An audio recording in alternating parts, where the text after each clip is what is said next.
Terima kasih Anda masih menyaksikan Political Show. Gubernur Jawa Tengah Ganjar Pranowo menyatakan siap maju sebagai calon presiden 2024. Namun pernyataan Ganjar menuai kontroversi karena Ketua Umum PDI Perjuangan Megawati Soekarno Putri belum memutuskan siapa yang akan diusung oleh partai berlambang banteng. Buntutnya PDI Perjuangan menjatuhkan sanksi teguran lisan kepada Ganjar Pranowo. Apakah peluang sang gubernur Jawa Tengah semakin melemah untuk diusung PDI Perjuangan atau justru ada pintu partai lain yang terbuka untuk mengusung Ganjar sebagai calon presiden 2024? Malam ini kita akan membahasnya dengan para narasumber yang sudah hadir di studio. Saya perkenalkan satu-satu, ada Wakil Ketua Umum Partai Golkar, Bang Ahmad Doli Kurnia. Selamat malam, Bang Doli. Assalamualaikum warahmatullahi wabarakatuh. Waalaikumsalam. Ada Ketua DPP PDI Perjuangan Bidang Kehormatan, Pak Komarudin Watubun. Selamat malam Pak Komar. Selamat malam. Terima kasih tadi sore memberikan sanksi, malam ini sudah datang di Political Show. Terima kasih sekali. Ada relawan GP Mania, Bang Immanuel Ebenezer. Bang Noel, selamat malam. Selamat malam Mbak Rifana. Oke, dan masih bersama dengan Mas Jayadi Hanan, Direktur Eksekutif LSI. Dan kita akan menyapa teman-teman mahasiswa dari Badan Eksekutif Mahasiswa Universitas Diponegoro. Teman-teman mahasiswa, bisa kita lihat sama-sama? Oke, nanti kita menunggu pertanyaan ataupun komentar dari teman-teman mahasiswa kepada para narasumber. Oh, ini di belakang adalah teman-teman mahasiswa. Oke, selamat malam. Selamat malam teman-teman mahasiswa dari Undip, nanti boleh bertanya ataupun berkomentar ya kepada para narasumber yang ada di sini. Saya langsung saja ke Pak Komar. Pak Komar, Gubernur Jawa Tengah, kader Anda, Mas Ganjar Pranowo, sekitar 1 minggu yang lalu menyatakan kesiapannya untuk maju dalam kontestasi Pilpres 2024. Tadi sore Anda bersama dengan Sekjen PDI Perjuangan memanggil, menyidang, kemudian memberikan sanksi teguran lisan kepada Ganjar Pranowo. Pertanyaan saya, teguran lisan memanggil Ganjar Pranowo itu perintah langsung dari Ketua Umum PDI Perjuangan Megawati Soekarno Putri? Ya, kita organisasi kan pasti ada. Kita komunikasi dengan Ibu Ketua Umum, tidak mungkin kita buat keputusan suka-suka ya. PDI Perjuangan sangat tertib urusan-urusan begitu. Jadi artinya Bu Mega ketika meminta ataupun menyuruh kepada kadernya, kepada pengurusnya untuk memanggil Ganjar, Bu Mega nggak happy dengan pernyataan kesiapan Ganjar? Bukan saja begitu, saya ini kan ditugaskan menjadi Ketua Bidang Kehormatan. Punya tugas untuk menertibkan setiap kader kalau menyampaikan pendapat atau bersikap yang bertentangan dengan aturan organisasi harus kita tertibkan. Nah, persoalan kita kan berulang-ulang kita sampaikan bahwa keputusan tentang siapa presiden dan wakil presiden tahun 2024 itu telah diputuskan di Kongres 5 Bali. Ya, diberikan kepada Ibu Ketua Umum Megawati Soekarno Putri yang akan memutuskan hal itu. Oleh karena itu semua kader itu harus disiplin dalam berkomunikasi. Kami sudah mengeluarkan surat 3 kali untuk disiplin dalam menyampaikan pendapat kepada publik supaya tidak menjadi penafsiran yang berbeda terhadap pernyataan-pernyataan kita di publik itu. Jadi soal beri teguran lisan ini hal-hal biasa saja, tidak ada hal yang luar biasa. Jadi menurut Bu Mega ini melangkahi kewenangan beliau sebagai Ketua Umum, makanya Mas Ganjar harus menurut diberikan Ibu Mega, ini sanksi. keputusan kita, keputusan partai ini, keputusan tertinggi itu Kongres, bahwa ini diberikan kepada Ibu untuk menentukan siapa calon kemudian. Jadi kader-kader semua sudah dikasih Ibu, perintah Ibu kesampaikan begini. Urusan Pilpres itu urusan agenda negara 5 tahunan. Tidak perlu dibuat seolah-olah dunia ini mau kiamat itu. Tapi Pak Komar, pada saat tadi Anda memanggil Mas Ganjar Pranowo ya, alasannya apa sih ketika Mas Ganjar tiba-tiba menyatakan kesiapannya padahal beliau tahu bahwa Bu Mega yang akan memutuskan di akhirnya. Kenapa kemudian tiba-tiba menyatakan kesiapan? Soal kedisiplinan dalam berkomunikasi. Oleh karena itu kan Ganjar sampaikan memang saya harus memperbaiki pola komunikasi. Sebenarnya tidak ada hal yang luar biasa. Kelompok yang menamakan diri sebagai Dewan Kolonel, itu saya beri teguran lebih keras lagi. Teguran keras dan terakhir. Karena sudah pernah ditegur sebelumnya. Jadi tidak ada hal yang luar biasa. Sekjen saja itu saya sudah tegur juga karena salah komunikasi, saya tegur. Jadi tidak ada hal yang luar biasa, biasa saja. Hanya kita mau tunjukkan bahwa partai ini membutuhkan kedisiplinan yang tinggi untuk kader-kader kita. Karakter kader itu harus dibangun. Ya, jangan buat keputusan lain lalu kita mencoba bermain di belakang aturan yang telah disepakati. Saya ingin tunjukkan, saya ingin perlihatkan pernyataan berikut ini, pernyataannya dari Ganjar Pranowo tadi setelah mendapatkan sanksi dari DPP PDI Perjuangan. Kita dengarkan sama-sama. Sehingga Pak Ganjar dinilai melanggar instruksi nomor 4503 garing internal garing DPP garing 10 garing 2022. Ini merupakan hal yang biasa, partai menegakkan disiplin organisasi partai karena urusan capres dan cawapres itu menyangkut keselamatan bangsa dan negara, menyangkut masa depan kita semuanya.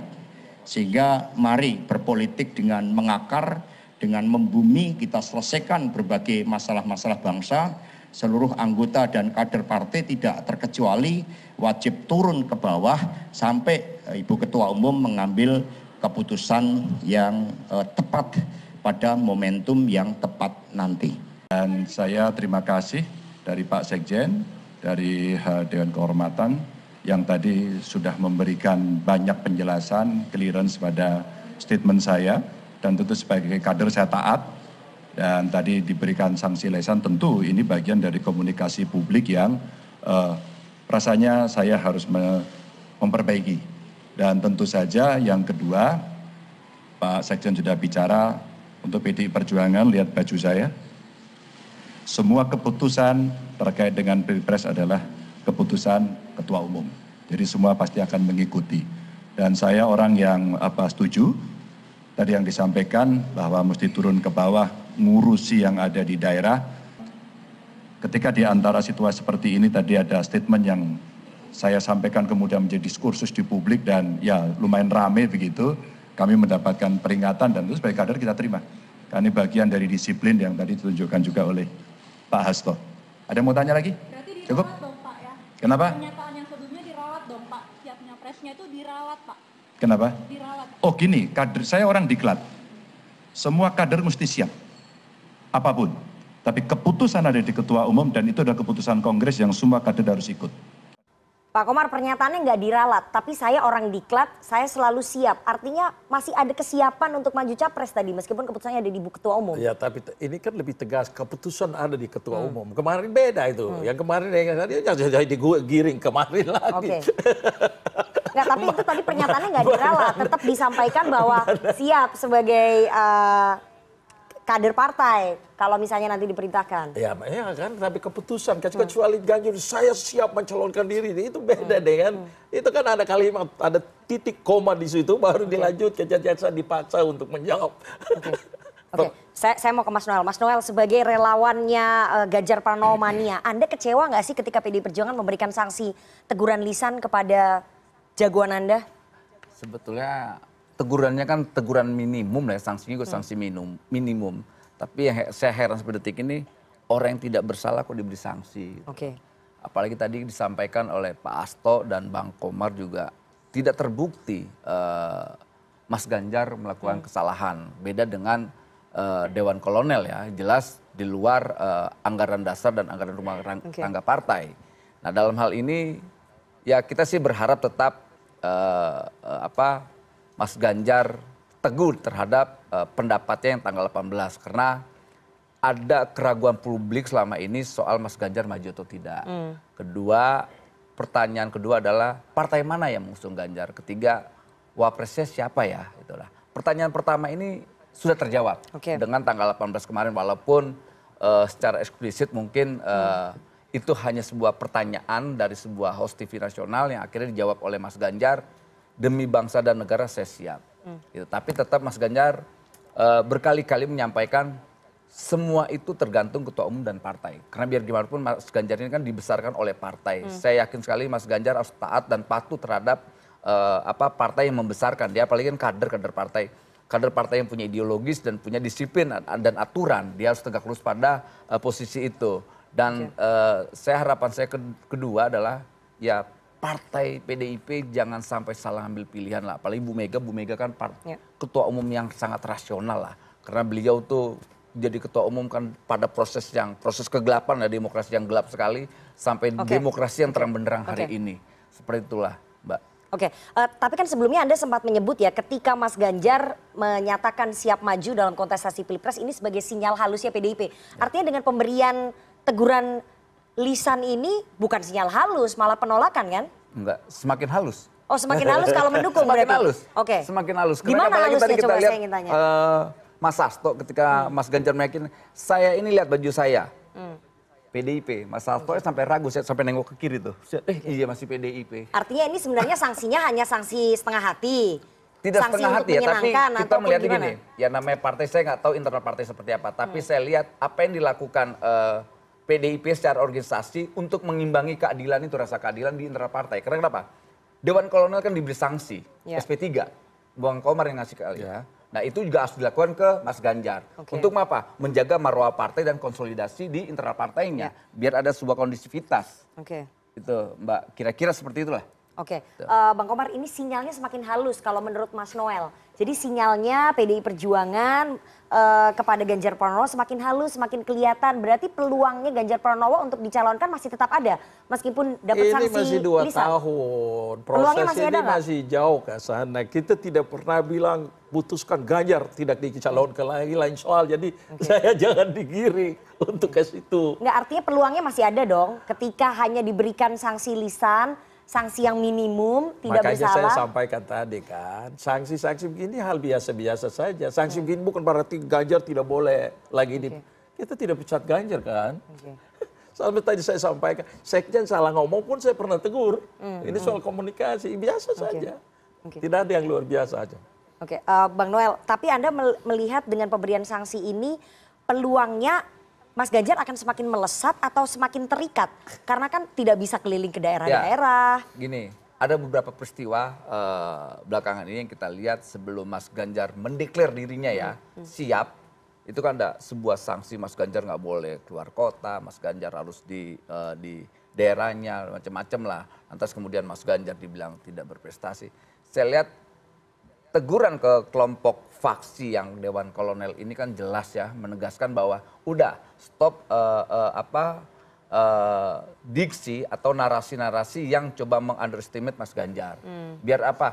Konsolidasi di internal partai itu benar-benar terjadi. Saya lihatnya sampai sekarang meyakinkan bahwa PDIP pada ujungnya tetap Mas Ganjar. Nggak mungkin tidak. Karena kenapa? Ada 2 faktor. Pertama soal elektabilitas dan dampak dampak elektoralnya. Ya. Nggak mungkin PDIP mengambil keputusan yang sangat salah ya. Oke, Anda meyakini bahwa PDIP pada akhirnya akan mendukung Ganjar meskipun Bukan sekarang... pada akhirnya, bahkan saya berani bertaruh soal itu. Oke, ini Mas Jayadi dari tadi ketawa nih, ingin menganalisa pernyataannya Mas Ganjar siap, tapi dimaknai sebagai sinyal halus, sinyal yang semakin halus, tapi pada kenyataannya mendapatkan sanksi teguran lisan. Anda menganalisisnya ini bagaimana? Apakah memang seperti itu di panggung depan atau di panggung belakang berbeda, Mas Jayadi? Yang pasti peluang Ganjar belum tertutup. Oke. Itu. Karena kan dua yang tampaknya memiliki rivalitas sama-sama kena sanksi. Oke. Karena ada peristiwa yang dianggap kurang sesuai dengan kebijakan partai, kira-kira gitu kalau mau disampaikan. Jadi peluang Ganjar masih tetap terbuka, meskipun peluang misalnya Ibu Puan juga tetap terbuka kan Bang Komar gitu. Karena Bang Komar tadi tidak mengatakan ada orang yang dihalangi kan. Jadi sampai keputusan itu dikeluarkan saya kira peluangnya masih ada. Nah, peluang Mas Ganjar itu dengan sanksi ini, dengan pernyataan bahwa Ganjar tetap di PDIP, itu kan membuat Ganjar kemungkinan besar itu berarti sudah punya 2 modal untuk nyalon. Pertama modal sebagai modal elektabilitas, itu kan dia punya tuh, karena paling tidak dia berada di posisi tertinggi kalau dibandingkan dengan yang lain meskipun belum unggul secara mutlak atau secara signifikan. Yang kedua, tampaknya ada sinyal bahwa PDIP pun tidak menutup peluang untuk mencalonkan Ganjar kan gitu. Karena tidak ada sinyal menutup peluang itu, maka dari faktor kedua bahwa sebagai orang partai Ganjar masih mungkin untuk dicalonkan dan sudah punya partainya PDIP yang punya cukup suara kan, cukup presidential threshold. Nah, tinggal lagi 2 faktor terakhir yang masih belum pasti, yaitu apakah tampaknya PDIP kan akan berkoalisi dengan partai lain, tampaknya ya kalau kita lihat sinyal-sinyalnya. Nah, pertanyaannya apakah nanti pencalonan Ganjar itu bersesuaian dengan calon koalisinya PDIP. Yang kedua nanti, nah yang terakhir itu yang juga belum, yaitu kemauan elit partai. Dalam hal ini kan kita nggak tahu. Ada pembelahan di internal partai Nah, PDI Perjuangan. Iya. Separuh ada yang menginginkan Puan Maharani, separuh ada yang menginginkan Ganjar Pranowo. Iya. Begitu yang ingin Anda katakan. Kemauan elit partai itu yang bisa mempengaruhi keputusannya Megawati. Nah itu nanti, ya itu, mana yang akan diambil oleh Bu Mega sebagai keputusan. Bukan separuh Oke. lah. Sebagian besar mendukung Ganjar, sebagian kecil mendukung Mbak Oke, Puan. Itulah bagaimana kira-kira. Pak Komar bahwa ada pembelahan di internal partai Anda? Kalau versinya Bang Noel, sebagian besar menginginkan Ganjar, sebagian kecil menginginkan Puan, betul nggak sih? Ya, Pak Ibu itu kan memutuskan tidak hanya mendengar dari elit partainya, semua aspek harus dipertimbangkan. Tapi benar nggak bahwa ada pembelahan? Ada suara-suara Nah, yang berbeda? sebenarnya ada Masa itu- nggak ada itu suara yang berbeda dalam partai kan biasa? dinamika biasa dialektika. aja. Jadi itu hal-hal yang biasa dalam berdemokrasi ya. Jadi sebenarnya Ibu melihat dari berbagai perspektif. Jadi bukan saja urusan itu. Kita ini bukan pilih kepala desa, bukan pilih kepala daerah. Ini kita pilih presiden untuk memimpin 270 juta lebih rakyat Republik Indonesia. Yang menghadapi masa depan yang gelap sana. Oleh karena itu pasti berbagai pertimbangan diambil. Jadi tidak saja mendengar dari elit-elit partai, tapi pasti mendengar dari berbagai. Bahwa ada suara-suara yang berbeda itu biasa Oh ya dong di biasa partai. lah. Tapi makanya kan kewenangan terakhir hak prerogatif bahasa kerennya. Ada di Ibu itu supaya sudah kamu ngomong sana sini ini putusan semua harus tunduk. Selesaikan ceritanya. Jadi itu yang tadi saya sampaikan. Meskipun keputusannya kemudian berbeda dari yang diharapkan oleh banyak orang. Kita kan nggak tahu keputusannya. Iya, Ibu kan bukan barang baru buat keputusan begini. Dari waktu susah sampai senang sampai hari ini kan. Tapi apakah elektabilitas menjadi faktor penting? Karena kalau menurut Sekjen PDI Perjuangan, elektabilitas bukan menjadi faktor penting ketika Ya, menentukan saya kira capres banyak PDI hal yang Perjuangan. dipertimbangkan lah itu. Ya, banyak faktor yang dipertimbangkan. Tapi tadi saya sampaikan, tentu tadi kita bukan pilih kepala desa, bukan pilih bupati, gubernur. Kemarin kan kita ini juga sejalan dengan pikirannya Pak Jokowi. Pak Jokowi kemarin sampaikan jangan pilih presiden sembrono. Oke. Itu kalimat yang sangat keras menurut saya. Kalau saya orang Papua, orang Maluku ngomong gitu biasa-biasa aja. Oke. Tapi kalau Pak Jokowi sebagai orang Jawa, orang Solo itu sangat keras. Sangat keras menginginkan Yes. ketika menginginkan sesuatu. Apa artinya bahwa kondisi negara ini dalam keadaan berat. Kedepannya harus Apa Anda yang ingin bilang? Pak Jokowi menginginkan sesuatu yang keras maka harus terwujud begitu? Saya tidak mau berspekulasi. Termasuk mengendorse Saya orang, ngomong- penggantinya. Iya. Begitu? Itu kan Mbak Nana yang ngomong. Oke, bukan tapi saya saya. melanjutkan tadi yang disampaikan oleh Bang Komar, termasuk mengendorse penggantinya begitu ya? Nah. Keinginannya keras. Bukan juga itu kan. Oke, nanti saya mau tanya ke Bang Doli dari Partai Golkar karena kemarin habis pidato dan pidatonya di HUT Partai Golkar ini dimaknai ataupun ditafsirkan beragam, termasuk kemungkinan menyiapkan suksesornya. Apakah kemudian Golkar akan menjadi skocinya juga kepada suksesornya Pak Jokowi? Tapi kita harus jeda, jangan kemana-mana, tetap bersama kami di Political Show.